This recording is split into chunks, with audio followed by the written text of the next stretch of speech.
Welcome to week 5 of 100 Days of Surfing. For those of you paying attention to the surf forecasts, this week a very large swell was slated to hit the California coast, and especially Santa Cruz where I live. Naturally, everyone I know seemed to have some questions for me, mostly along the lines of, what are you going to do on Thursday?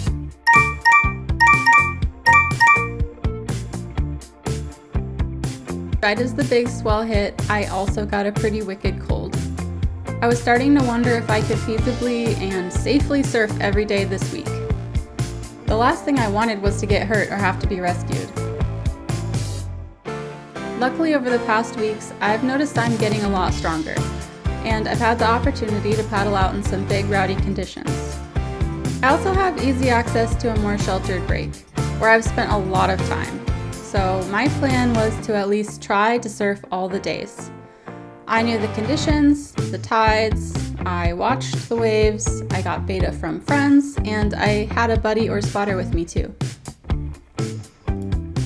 I used to avoid big stormy days like this at all costs. They were scary and exhausting. They still aren't my favorite, but I'm beginning to actually enjoy rowdy conditions sometimes.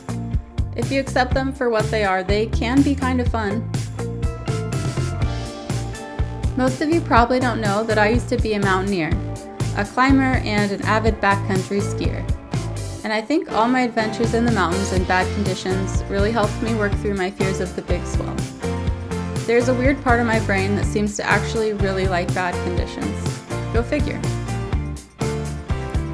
So to answer everyone's burning question, I did go out every day. Even the really big day, the rainy days, the super windy days, and everything in between. Some of the sessions were less than stellar, but some were actually fun. And I really, really appreciate the nice sunny days now. It's easy to write off less than perfect conditions, but as long as you know your limits, know the area, and have an exit strategy, you can still have a lot of fun. The wintertime in California is truly a force to be reckoned with, and I'm just taking each day as it comes. I can't wait to see what next week brings. Don't forget to subscribe and like this video, and I'll see you all next week.